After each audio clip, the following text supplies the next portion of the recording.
Whose tax plan is better for the average American family, Trump or Harris? We're going to actually run the numbers and find out. We're going to use census data to build the average American family, and then we're going to apply each tax code to that family and see who they're going to do better with. Talking points are one thing, but data is another. So let's use the data we have and actually just do the math. Okay, first let's establish how much this family makes. And 2022 is the last time we had this data from the Census Bureau, so we're going to use that. And right here it's just under $75,000. We're going to round up to $75,000. The latest data from 2023 shows that each household has an average of 1.94 kids. We're going to round that up to 2. So this is a family that has 2 children and makes $75,000 a year. And to be fair, I'm going to stack the deck against Kamala Harris here. She has a child tax credit structure where if you have a newborn child, the first year of their life, you get the $6,000 child tax credit. Then from ages 1 to 5, it's $3,600. And then 5 to 17, it's $3,000. We're going to make both these kids between 5 and 17 so we don't stack the deck in Harris's favor. Okay, let's start with Trump. Trump's policy is really to make his tax cuts from 2017 permanent. So you wouldn't really necessarily see any reduction in what you're currently seeing now. You just see a continuation of his existing tax plan, which is set to expire in 2025.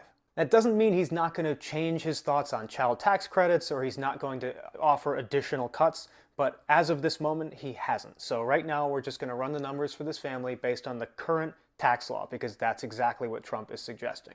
Okay, so let's break down the numbers.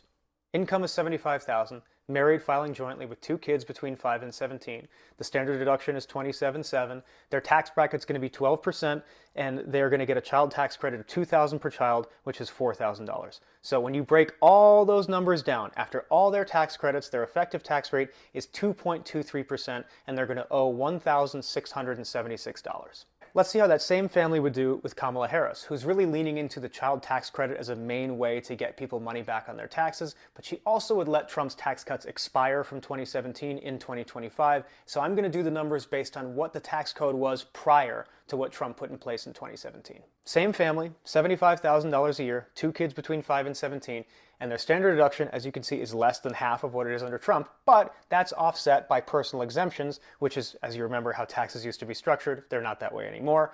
Child tax credits, $3,000 per child for $6,000. When you run all those numbers, you get down to an effective tax rate of 1.22%, owing $915 total. All right, so we break down just the average American family, $75,000 a year with 2 kids. For Harris, they have an effective tax rate of 1.22% and owing $915, whereas Trump, they have an effective tax rate of 2.23%, owing $1,676. Now, just on the bare bones, that's a $761 advantage for Kamala Harris, but there is more to this story. How much you're going to owe in taxes is just one element of this. Donald Trump is proposing a 10% tariff on all imports and a 60% tariff on all Chinese imports, which is going to dramatically affect how much your house can afford basic goods. Don't just take my word for it. Take this extraordinarily conservative think tank's word for it. They say that you're going to owe between $1,700 and $2,350 annually just from the 10% tariff and another $1,950 from the China tariff. That's an additional $4,000 impact on your family that does not come with Harris's proposals. And it's not just that think tank that found this. The Tax Foundation found the same thing. They say that it would equate to about a $300 billion tax hike on you. And that's just on the 10% tariff, not even including the China tariff. So when you go back to our original math and you factor in what we just talked about, Trump is actually at a $4,736 disadvantage for the average American family.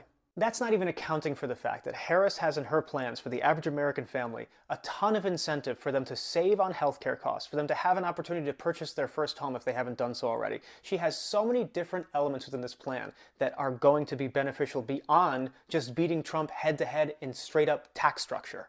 And I know the average person is going to say, look, that stuff you just talked about, that's going to cost money and it's going to come out of my pocket in the end, right?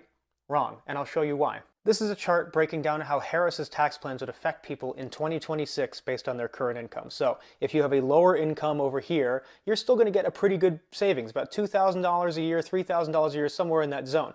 It's really up here when you're in the top 0.1% where you're getting screwed. But that is where the money is coming from. The revenue generating from taxing them is how they're going to pay for this stuff. You're not going to feel it. They are. And by contrast, here is Donald Trump's chart, which unsurprisingly backs up the exercise we just did, because if you were lower income, you make far less money under Trump, and if you are a very wealthy person, you do very well under Donald Trump. And that is the critical difference. Just jumping back to Harris's chart for a second, to reiterate, This loss in income from the top 0.1%, that is where the revenue is coming from to pay for the majority of Harris's proposals. It is not coming from your pocket. You are doing great under Harris. It is coming from their pocket.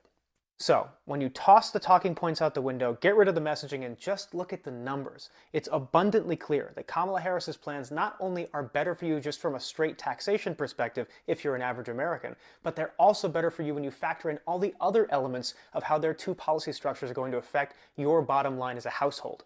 I really got to give Republicans credit too, because they have done an exceptional job messaging that the opposite of what I've just presented is true. And I think a lot of Republicans are going to watch this and believe that what I'm saying is just a big pile of lies.